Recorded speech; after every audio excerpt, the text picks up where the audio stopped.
Hello and welcome everyone to the Varsity Tutors StarCourse series, where it is about time to float like a butterfly and sting like a bee, because we are talking about pollinators today, those animals that fly through your yard and neighborhood. Sometimes you're a little nervous to see them around, but actually they're doing a whole lot of help for you. And Hannah Martin is here to teach us all about it. She's with Wonders of Wildlife in Missouri, and she's going to talk all about the wonderful world of pollinators, some animals you didn't know were pollinators, some animals you might not have appreciated, but are actually doing you a great service. And so while she does you that great service of explaining that, we want to point out the chat box to the right of the screen. She's going to ask you some questions to find out what you already know and what you want to know about pollinators. So please answer her questions there so we can keep it interactive. And if you have any questions for her whatsoever, please feel free to type those into the chat. And in the last 10 minutes or so, I'll interview Hannah with your questions to get you some answers. Also know this is being recorded, so if you missed anything and want to come back to me, you can come right back to this exact same link you're watching it at right now, and the recording this live stream will turn into a recording by the end. So if you miss anything or want to share with a friend, there's also a share button on the screen. Take advantage of that, and hopefully everyone can enjoy. So with all that said, it's time to turn it over to your teacher for today, Hannah Martin of the team at Wonders of Wildlife. Let's talk about pollinators. Thank you so much, Brian, for the introduction. My name is Hannah Martin, and I'm an educator here at Wonders of Wildlife National Aquarium and Museum. I'm so excited that you are all here today to learn about pollinators. Personally, I love talking about pollinators, but before we get started, I would love to show you guys a bit of where I'm from, especially for those of you who have never been to Wonders of Wildlife before. So, have you guys ever heard of Bass Pro or Johnny Morris? Well, here in Springfield, Missouri, we are home to the original Bass Pro, the first one ever made. But this Bass Pro is super special because it is connected to Wonders of Wildlife National Aquarium and Museum. This aquarium and museum is about 1.5 miles long and home to over 800 species all throughout. The aquarium and museum are super immersive and take you from the ocean to Africa. So we are dedicated to celebrating hunting, fishing, and conservation. Now that you guys know a little bit of where I'm from, let's get started on pollinators. So we are going to start off with a question. What is a pollinator? I would love for you guys to type in your chat box and let me know what you think a pollinator is. I'll give you guys kind of a couple seconds to answer this question. So I'm already seeing some really great answers. Someone said it has to do with pollen. Good job. Looks like someone else said bees are pollinators. Awesome. Well, these are all really great answers, so let's talk about it. Pollinators are animals that move pollen from one plant to another. Almost all seeded plants rely on pollen in order to reproduce. So I want you guys to think of a plant that has some flowers on it. You might think of some really aesthetic flowers like roses, lilies, carnations, and other beautiful flowers like that. But also remember, fruits and vegetables have flowers too that need to be pollinated. Even trees have flowers that require pollen, just like dogwoods, magnolias, and even evergreens. So now, pollen is a fine powder that is produced by plants, and typically it's produced during the spring, summer, and sometimes winter. So when a pollinator encounters a plant, they will get this pollen from the inside of the flower. If you've ever touched the middle of a flower, you may have gotten some yellow dust on your fingers afterwards. That, my friend, is pollen. So when pollinators touch the middle of these flowers, they encounter this pollen, and the pollen will cling to them and actually travel with them once they leave the flower. And once they encounter another flower of the same species, the pollen will transfer from the animal to the flower. This will help the plant reproduce and increase its plant's genetics, which is pretty cool. So pollinators are an important part of plants' life cycles. Let's check out what some of these amazing pollinators are.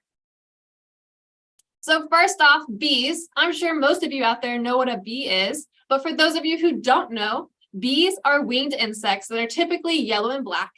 They are best known for their role in pollination and producing honey.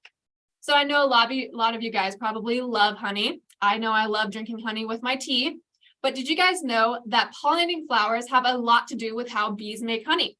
So when bees search out flowers, they're looking for flowers with rich nectar for them to collect. This nectar can be far, far down at the flower sometimes, which actually encourages the bee to dive deep, deep down to gather this nectar. So while the bees are down there gathering nectar, turning it into honey, they are getting pollen all over their fuzzy little bodies. And this fuzz on their body helps the pollen cling onto the bee so that they are able to pick it up and bring it to some different flowers. Typically, bees must visit quite a few flowers to connect all the nectar and pollen that they need to create honey.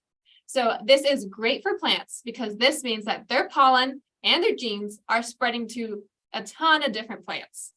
In this video right here, we can see this little tiny bee. He's flying into the pistil of a hibiscus flower, and it starts to search for the flower's nectar. While it's doing that, it's getting pollen from the pistil stuck all over its fur. And if you look even closer, you may even notice that the bee already had pollen on it whenever it encountered the flower. So while the bee is searching for the nectar, the pollen is transferring from on and off the flower. So this is pollinating in action. Once the bee has gotten what it's wanted from the flower, it is off to another one where it will continue to pollinate. Did you guys know that bees pollinate about 80% of the world's flowering plants? So there are about 20,000 species of bees throughout the world, and about 4,000 of them live here in the United States. Now, that's a lot of bees. Bees have a couple of unique characteristics that kind of help us tell them apart from other insects. One is they have large heads that look a little bit too big for their bodies. Their eyes are also very large on either side of their head, and most of them have some amount of fuzz that is on them for the pollen to get onto. They are divided into 3 sections. You have the head, the thorax, and the abdomen. Many bees have yellow and black patterns on their bodies, and there are quite a few common bees that live here in the United States. Today, we're going to focus on 3 of the most common species in the United States. So, what are some species of bees that you guys can think of? I would like for y'all to type in your chat box and think of some different species of bees that you might know of. I'll give you guys just a little bit of time to think of some bee species. I see someone said a sweat bee. That's a pretty good one. I also see someone said a bumblebee, of course. Wow, you guys know a lot of different bee species. So let's talk about some of the different species and their importance to flowering plants. So the most common species of bee around the world is the honeybee. These bees were originally native to the mainland of Afro-Eurasia. So as time went on, bees started to naturally spread through Africa and Eurasia. And during the spread, many of their subspecies were introduced into different areas of the world, like South America, North America, and Australia. So these bees are a major producer of honey for people. We also use them for gathering beeswax, creating candles, lip balms, and many other common household products. So these bees are very social, and they live in a society together that have a ton of different jobs. They have workers and drones, and they also have their queen. So all of these jobs are super important to their hive in order for them to thrive. Honeybees are mostly fuzzy all over with black and yellow stripes on their abdomen. Their eyes are large and oval shaped. This bee species is one of the easiest to identify. So another common bee species here in North America is the bumblebee. You can find bumblebees all over the world except for Africa, Australia, and South Asia. So they live in much smaller colonies than honeybees do. Typically, there are about 50 bees per bumblebee colony. So bumblebees do not stockpile honey, unlike honeybees do. Humans mainly rely on them for pollinating crops and wildflowers. Bumblebees are much fuzzier than honeybees, and they are also a bit larger too. Bumblebees have yellow and black fuzz all over their body, and it has much more of a broad stripe pattern than the honeybee does. So their eyes are also a lot larger, but they blend in a little bit more with their head. And lastly, we have the carpenter bee, which is another very common bee to see here in North America. So these bees don't create hives like most bees do. They will actually burrow into hard plant material like wood or bamboo. And they are also different from our previous bees because they are not social. So sometimes they will get into really small groups of mothers and daughters to cohabitate together. And they do this so that they can divide up labor between each other, like foraging, nesting, and guarding. Carpenter bees are easy to identify because of the black non-fuzzy spot on their back. They also do not have this black and yellow pattern. Instead, they have a black head with a yellow fuzzy thorax, and a black abdomen. So now that we know a couple different bee species, let's talk about how bees carry pollen. In your chat box, I want you guys to guess how you think bees carry pollen. So I'll give you guys just a couple of seconds to kind of come up with some guesses. I'm already seeing a couple of answers in the chat box. Awesome. You guys are coming up with a lot of great guesses. So let's talk about it. Bees have some special adaptations that help them pollinate plants around them. So as bees travel from one flower to another, the pollen will cling to their sticky hairs that are on the bee's legs. These hairs are called scopa, and they cover most of the bee's body. So as the bee flies around and travels, the pollen is stuck to the bee and it will fall off to pollinate other flowers. Bumblebees carry pollen around in a basket on their hind legs. These baskets are made up of hairs that are called corbiculas. So some other bees transport pollen on their abdomen with their long sticky hairs. One gross way that bees might transport pollen is by storing it in a special compartment. Yellow-faced bees will store pollen in their stomach, also known as a crop, and once they transport it to where they're going, they will regurgitate it. So basically they vomit it up. Pretty nasty. There are also many other ways that bees have adapted to collect pollen for their hives and to spread it to other plants. So bees are not pollinating on purpose. They honestly don't even know that they're doing it most of the time. So even though pollinating is a major niche for these bees, like I said, they kind of doing it unknowingly, which is pretty awesome for us. So now that we've learned about how bees carry pollen, how they transfer pollen, how does this all affect us? In your chat box, I really want you guys to guess how you think bee pollination affects us. I'll give you guys just a little bit to guess, or if you know, write it down in your chat box. All right, I see some beautiful answers so far.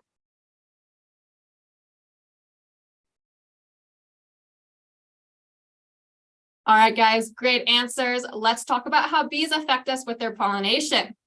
So bees affect us in many ways in agriculture, economics, and the environment. For agriculture, bees pollinate about 80% of all the flowering plants and then more than 130 different types of fruits and vegetables. So since most of our food comes from these kinds of flowering plants like fruits and vegetables, we rely on these bees to help us pollinate these crops so that they can grow. So the work that bees do in our pollinating our plants is estimated to be valued at about $200 billion a year. That is a lot. So honeybees specifically produce about $3.2 million worth of honey every single year. And humans love honey. They also provide us with beeswax, which gives us many different health benefits like moisturizing our skin, clearing acne, and relieving pain. So as pollinator bees help the environment by pollinating flowers, increasing the biodiversity of their habitat, and provide food for other animals that live there, bees are such an important pollinator, and it is so awesome that we have them here with us so that they can provide for us and their friends in the world, in the environment. So on to our next pollinator is butterflies. Butterflies are one of my favorite insects, and they are super important pollinators to our environment. Just in case someone doesn't know what a butterfly is, they are insects with large and typically very colorful wings, and they have a few different stages of life that they go through.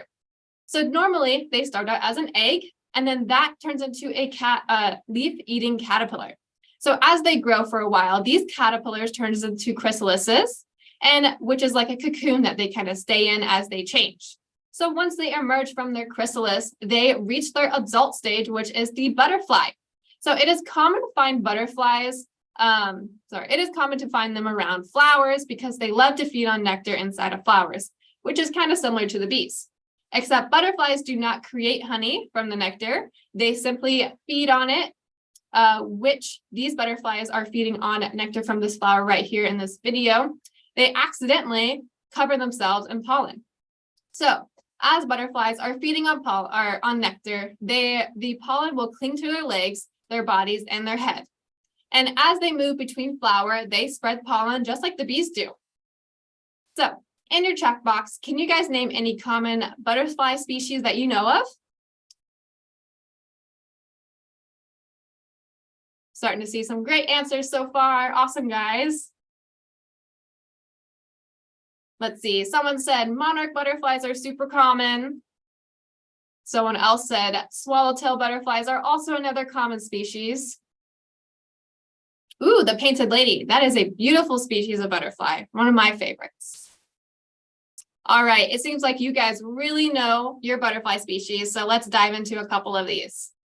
Monarch butterflies are one of the most popular and most well-known butterfly species out there. Monarchs are about 4 inches big, and they have orange and black wings with white spots on them. So they are known for large migration from North United States to Central United States. They like to live in trees above the ground like elms and sumacs. And this species of butterfly loves the nectar from milkweeds, which is a type of flower. So in their caterpillar form, they love to also eat the leaves from milkweed flowers. And since this species of butterfly can be kind of picky with the flowers it feeds on, they are an important part of the milkweed plant life cycle. Milkweeds is the monarch's favorite type of flower to feed on. So as they feed on the nectar of these flowers, they're also accidentally gathering this pollen that we've talked about on their legs and their bodies. And then when they travel to another milkweed plant, they pollinate them along the way. So milkweeds rely on these monarch butterflies for most of their pollination. The next species of butterfly we'll talk about is the American lady. So the American lady is a butterfly that is commonly found throughout North America. They can be also found in Madrid and the Canary Islands, and sometimes as far as Europe. The American lady has easy to see eye spots on the outside of its wings. They literally kind of look like eyes staring back at you. So they are orange and brown with small white spots on them, and they are small, pretty small, coming in around 2 inches big. So they love sunny fields with a lot of access to many flowers like purple cone flowers, asters, and butterfly bush. These butterflies love nectar and are super common to see in areas like parks and gardens because of all the flowers that are there. So they are not as picky as the monarch butterfly. They typically enjoy any flower that they can find. And during the late spring and summertime is when you would typically see this butterfly pollinating flowers. So our last species of butterfly we're going to talk about is the black swallowtail. These butterflies have many different colors on them, from black to yellow to blue and even red sometimes. They can reach about 4.5 inches in wingspans. So swallowtails are common to find here in North America. Sometimes they are known as parsnip swallowtails. Caterpillars love to eat many different kinds of vegetables like celery, parsley, carrot, dill, and parsnip. These butterflies are super important for pollinating many of our vegetables, so much so that many people will plant certain flowers and vegetables in order to attract them to their gardens. Butterflies have one main way of carrying pollen from flower to flower, and like I mentioned before, when butterflies travel from flower to flower, the pollen will attach to their legs, body, and head. And once they travel to a new flower, the pollen will fall off and transfer to that next flower. Each time a butterfly stops by a flower to collect nectar, the pollen will transfer onto them and then transfer to a new flower. So most of the pollen is on their head because that is the closest thing to the pistil of the flower. So now that we have covered some butterfly species and how they carry pollen, I want you guys to again guess where butterfly pollination is the most impactful and the most important for us. So I'll give you guys a little bit so that you can come up with some answers or guesses.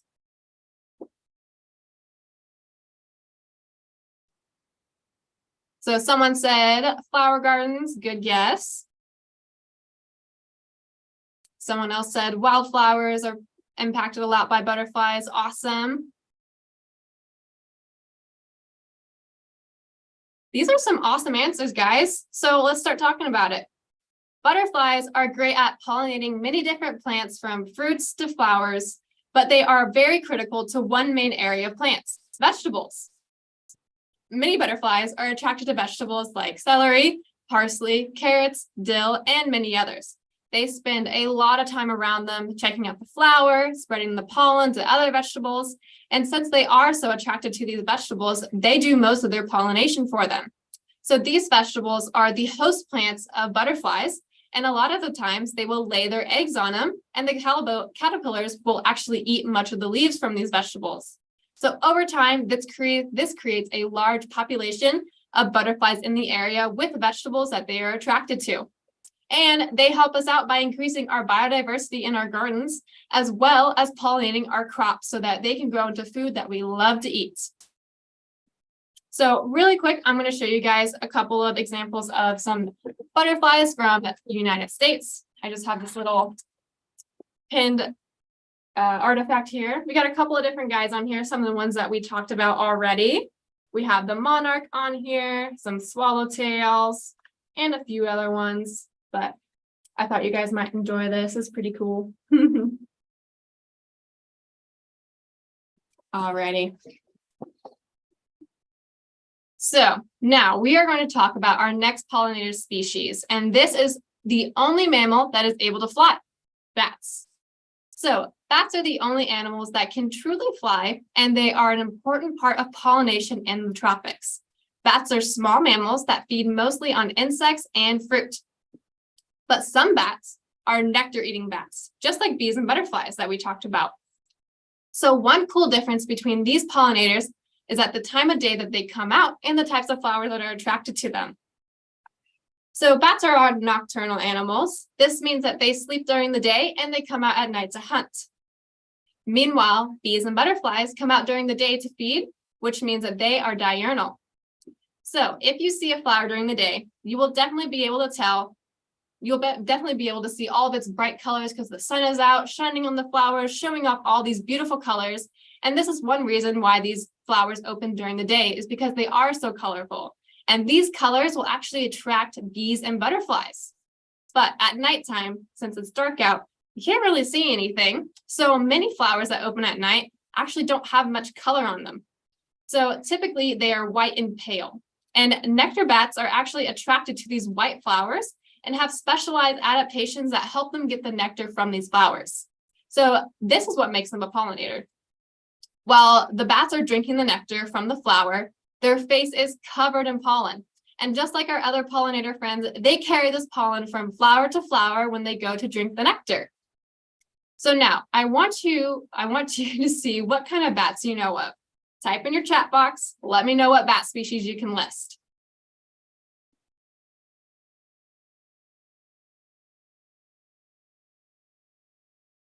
I'm already seeing some pretty cool species.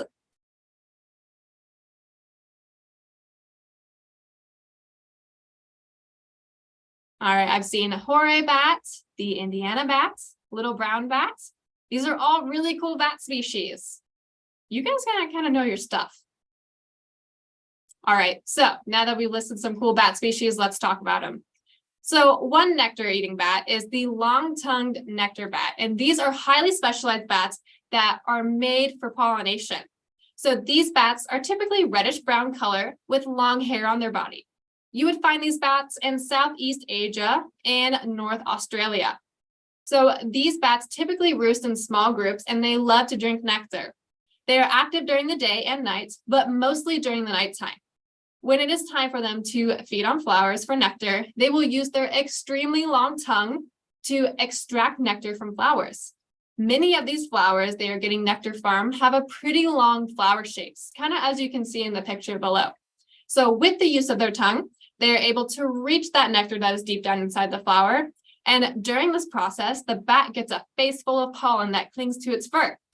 And as the bat moves from flower to flower, it will spread this pollen and fertilize new flowers.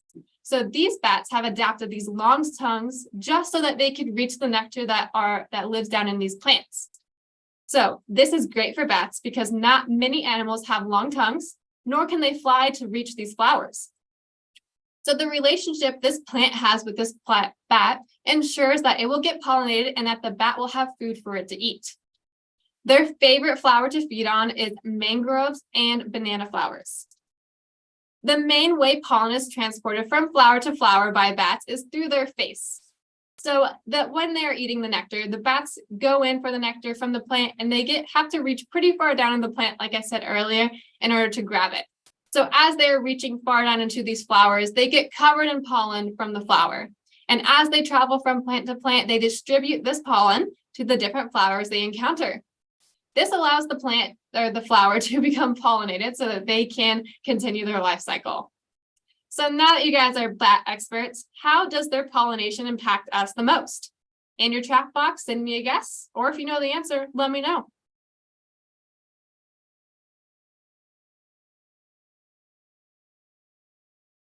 Some of you guys are pretty close. Great guesses. I think some of you guys are kind of on the nose with this. You guys are really bat experts now. So with all these great guesses, let's talk about how bat pollen impacts us the most. So bat pollination, bats pollinate so many different kinds of plants. There are many plant species that they rely on to pollinate, but bats are the most impactful when it comes to pollinating fruit trees. In this picture, you can see many different types of fruit. Some of these you may have never even seen before. We have banana, cocoa beans, mangoes, and guava. All these fruits and many more rely on bats to pollinate them. Typically, their flowers are pretty high up in the trees, and for some animals, the nectar can be hard to get to because the flower shape is so long. But bats have many adaptations that can help them get to this nectar and pollinate the flowers. Humans love their fruit, right? So it's important to us that they get this pollination done so that they can produce the fruit that we want to eat. This is why bats are so impactful to humans. So really quick, I have another cool artifact that has to do with bats. I actually have two this time. One is this dried bat right here. Just kind of want to show you guys a little bat for scale. Since they come out at night, it's kind of hard to see them. So here's a cute little guy. All right, and then something else that's pretty cool is a bat skeleton. Bats have really small bones and they're kind of fragile. But here is what a bat skeleton looks like. Right here, you can see his wings. Down here are his feet and his tail. And up here is his skull. All righty, I hope you guys enjoyed that. So now that we've talked about a ton of different pollinators, from bees to butterflies to bats, there are actually a ton more pollinators out in the world. So many different animals are pollinating all the time without even knowing it. Now, they might not be as impactful as bees, butterflies, and bats, but they're still helping us out with pollination. Even you could be helping out with pollinating plants right now.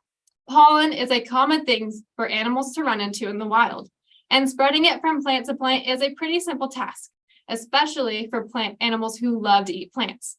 Let's quickly look at a few of these general pollinators. So nectar-eating mammals help with pollination much like bats do.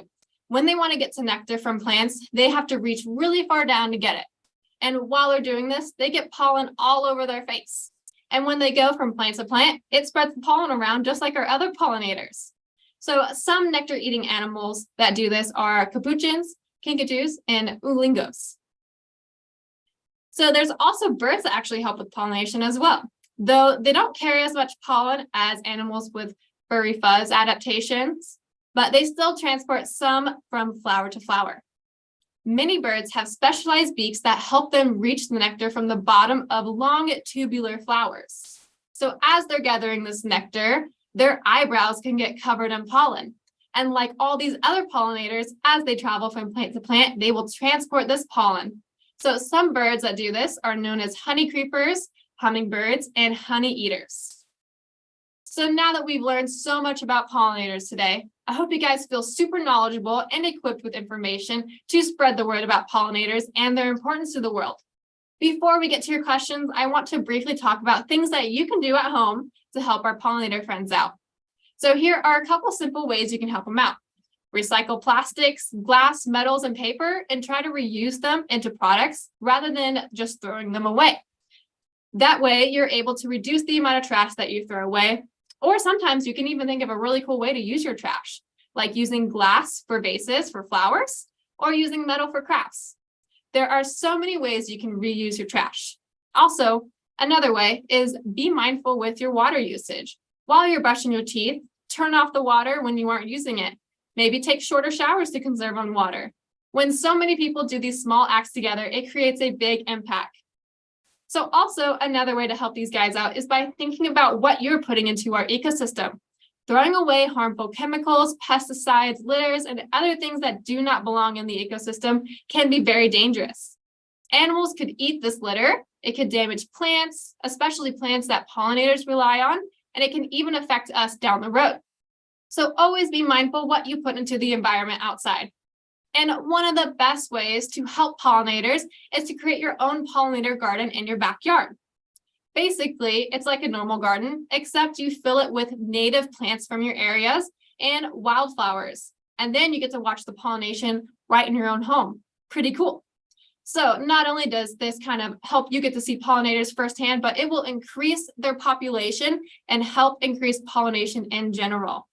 So thank you guys so much for joining me today. I hope you all were able to learn about pollinators and start to develop a love for them. I know I love these animals and they mean a lot to me, and they are so important for us as people to have around. So if you guys have any questions, right now is the time to ask. I am ready to answer them. And thank you so much. That was fascinating to see some of those up close, like seeing the pollen on, the bee's feet and the bat's face. I mean, they're really amazing to get that up close and see pollen in action. So thanks to you and everybody at Wonders of Wildlife. Thanks to all of you out there for some really amazing questions and jokes we're going to get into as well. And all kinds of just really, we learned, we're fact checking, looking at all the different species you guys were listing when Anna was asking you. And there's some really amazing knowledge out there. So let's get to some of your questions. Maybe we'll start kind of with each category of animal we talked about. One that came up kind of early on, we were talking about bees, was a combination of, do wasps and hornets count as types of bees? Are they species of bees? Are they related but different? And are they also pollinators?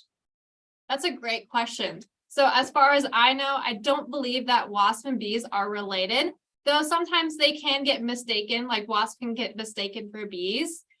They are two kind of different things. I don't think wasps are very much pollinators because most of the time they're actually predators or parasites. Interesting. Poor wasps. I'm sure they perform some valuable function, but yeah, predators, they're not necessarily in the same family as bees. And yeah, the bees we saw seemed a whole lot more gentle than maybe they do when they're buzzing through a picnic or something like that. So that was really fun to see. Another one, so we had a couple different people volunteering bee jokes. So I'll put you on the spot here for a second, but I want to give them credit for some of theirs. Do you have any favorite bee jokes? Bee jokes, man. That is a very niche type of joke. I don't think I know any on the top of my head, but I'd love to hear the ones that maybe you received. You were busy, but there were a lot coming through the chat. It just sort of like got contagious somehow. So one is, what do you call a bee you can't understand? I don't know. A mumblebee. These are not mine. These came through the chat. You guys were having a whole lot of fun with this, and I really appreciate it. What do you call a bee that's always dropping things? Clumsbee.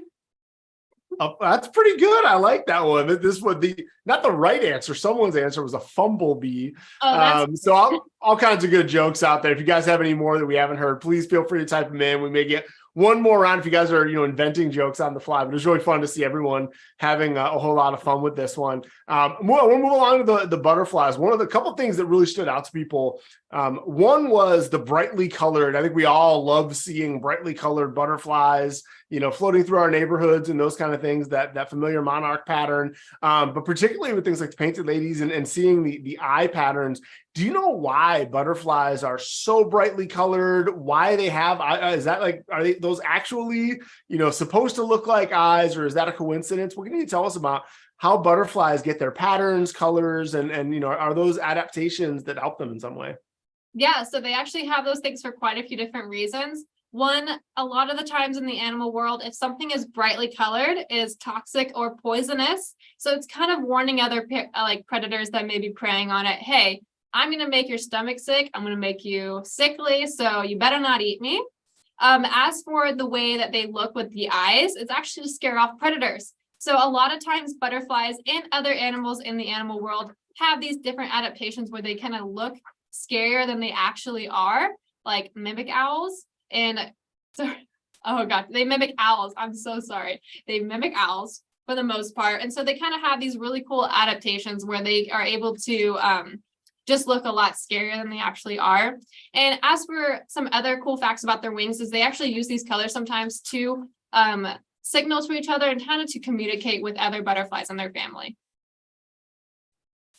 Butterflies are fascinating. We're gonna get to a couple more questions there. The eye thing, noted, this is not related to pollinators at all, but I did read something recently how farmers in Africa that are near, particularly lion habitats, are painting fake eyes on the backsides of their cattle to scare off lions. So it works for butterflies. It's kind of a cool, just like, imitating nature. You see what works. Some animals have adapted, and we can use some of those things ourselves. I thought that was pretty fascinating. It is really cool to see those unmistakable patterns on these butterflies. Another question came in, was kind of specific, but I think is worth asking is, do butterflies really smell with their feet? And are there any other, unique, I guess you just answered some unique things about butterflies that we should know about how they interact with and sense the world around them? Yeah, so that's a pretty close question. Do they smell with their feet? No. Do they taste with their feet? Yes. So butterflies are able to taste with their feet. They also use their antennas to smell. Yeah, I'm going to give partial credit on that one. Taste and smell are pretty connected. So I over asked that.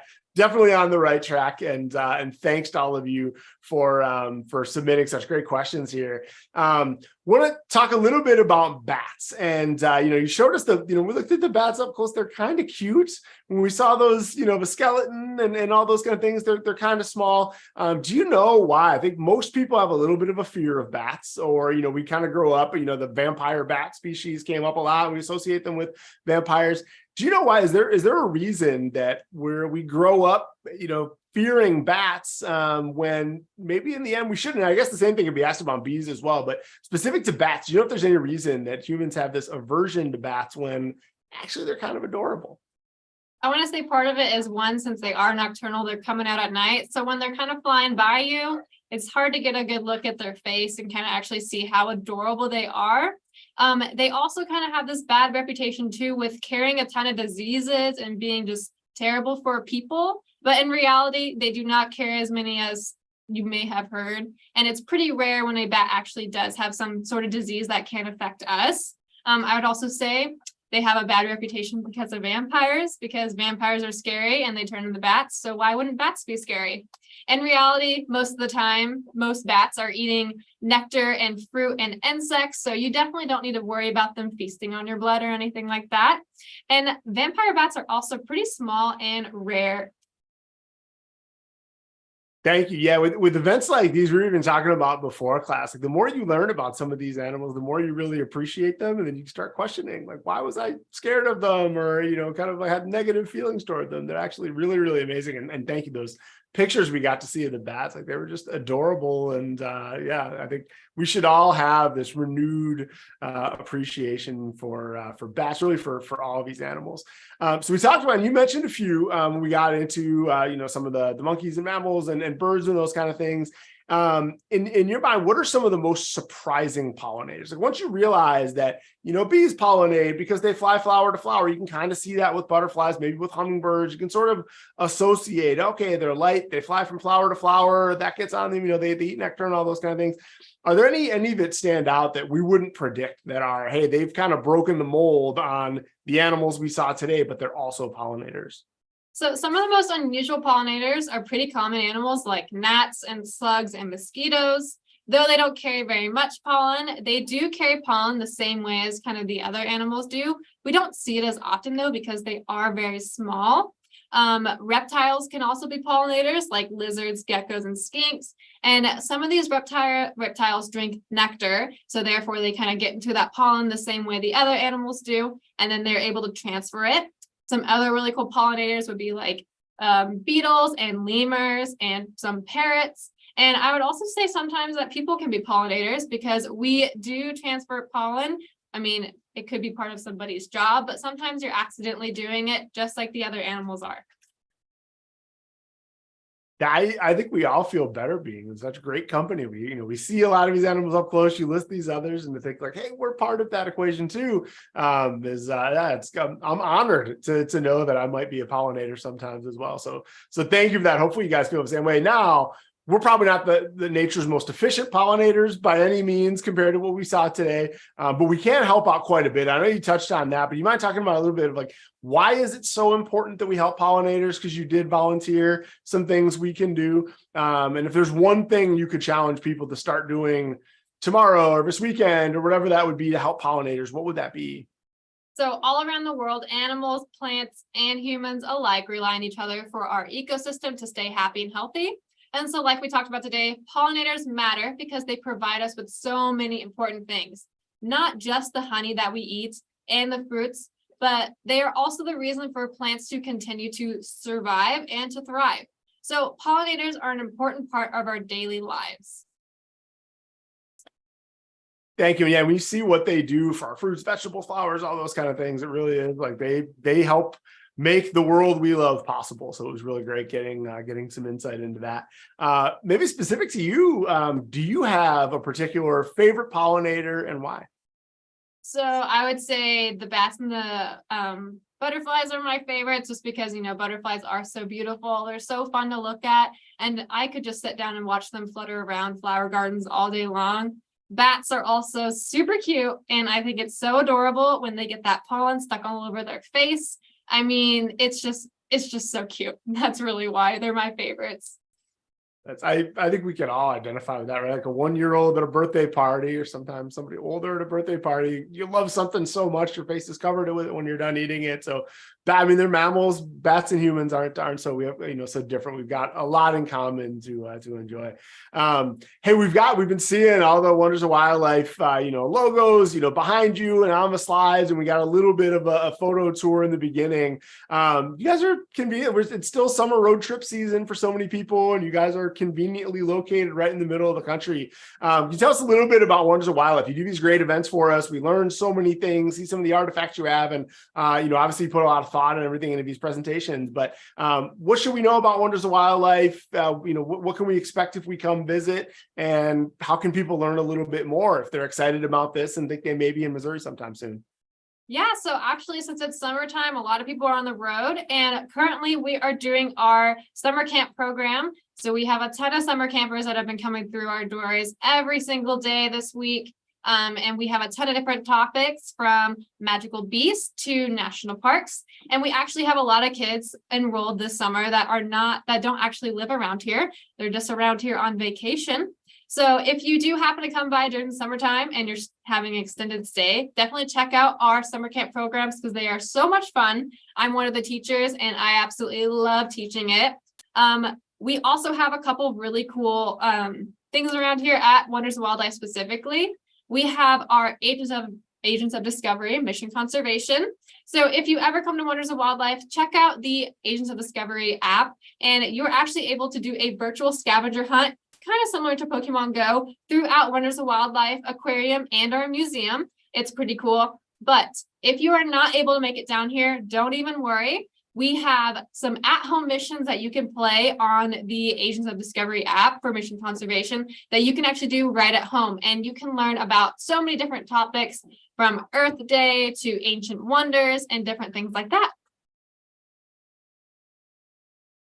Thank you so much. It all sounds exciting. We always love these presentations. So I'm sure people are hungry for a little bit more, like backbone from flower to flower. And know everyone too. Wonders of Wildlife is back pretty much every month with new programming here with Varsity Tutors. And if you don't have an opportunity to get out there live, there are all kinds of opportunities as a Varsity Tutors learning member or guest to be able to check out all kinds of amazing classes on all kinds of other topics. So with that said, we want to leave you guys with some information about how you can connect both with Wonders of Wildlife and with Varsity Tutors. A few people asked about specific websites and things. Here's the social media handles and websites, so you can go investigate a little bit more and find out what fascinates you, what you want to learn more about. And between Wonders of Wildlife, Varsity Tutors, there are plenty of ways to do plenty of that. So we look forward to seeing everybody back here soon. And I know we'll have some more presentations coming up in back to school season. So we'll see you back here soon. Everyone else, hope to see you back for the next Wonders of Wildlife class and all the other great programs programming we have here, and we'll see everybody